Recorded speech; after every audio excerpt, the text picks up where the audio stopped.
Salut à tous! Aujourd'hui, on va réaliser une recette de crumble aux pommes canadienne avec Serge Dubois qui est fabricant du coup de sirop d'érable. Exactement.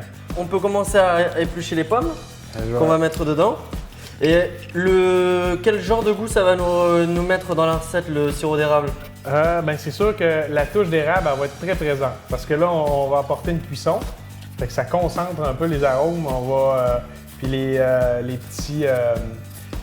petits croquants d'érable, ils vont vraiment faire le travail. Vous allez voir que ça ressort beaucoup. Donc ça y est, les pommes sont découpées. On va pouvoir passer à la cuisson. Donc du coup, pour la cuisson, on prend une casserole assez grande. Donc je vais la faire chauffer à feu moyen. Et on va commencer par faire fondre d'abord le beurre. On va faire revenir nos pommes au beurre et après on va rajouter notre sirop d'érable pour que ça goûte. Exactement.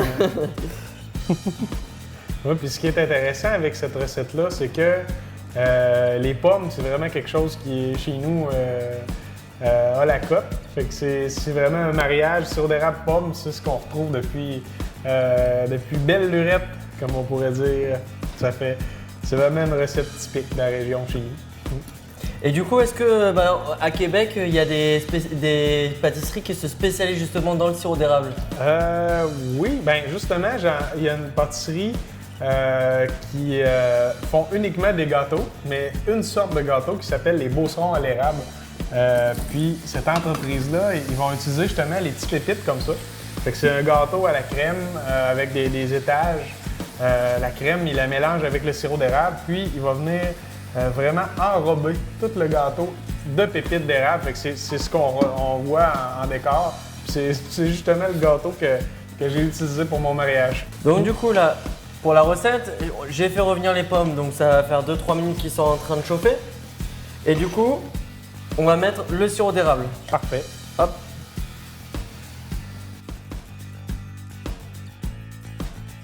Pour les besoins de la cause, on va en rajouter un petit peu, si tu permets. On veut que ça goûte le sirop d'érable. Donc voilà, du coup les pommes, elles ont cuit 3 minutes avant de mettre le sirop d'érable. On les a recuit 3-4 minutes jusqu'à ce qu'on trouve ça bien joli et bien moelleux avec le sirop d'érable. Et là maintenant, on peut mettre la crème. On va pouvoir passer au montage. Donc j'ai préparé 4 petits ramequins qui passent au four. Donc on dispose les pommes dedans. Et après, je vais te laisser mettre les parsemages. Donc pour les parsemages, donc tu nous as préparé les petits éclats de sirop d'érable, c'est ça? Oui, les petits pépites de sirop, des pépites de sucre. Après, il y a un petit peu de muesli et des amandes effilées. On va en verser tout de suite. Un petit peu. Vous êtes généreux à Québec, non? Oui, c'est vrai que je n'ai mis pas mal.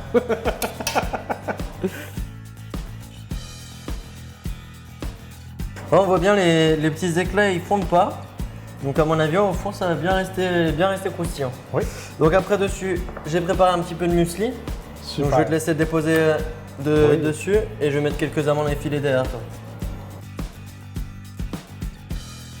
Donc c'est parti pour le four à 190 degrés pendant 10 minutes. 10 minutes. Allez, c'est parti.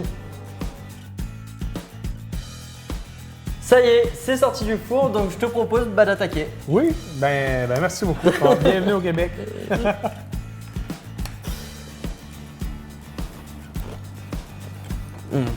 C'est très bon, ça se rapproche du miel. Bon appétit à ceux et celles qui vont l'essayer la recette. J'espère que cette semaine sur le sirop d'érable vous a plu et que ces petites recettes vous ont plu et que vous avez envie de les essayer. Serge, je te remercie.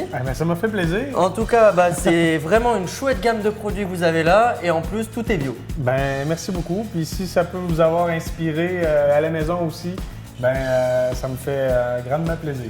Bon, en tout cas, je te dis à bientôt. Et à bientôt. Sûrement, je passerai là-bas alors. Pas de problème. Bon appétit.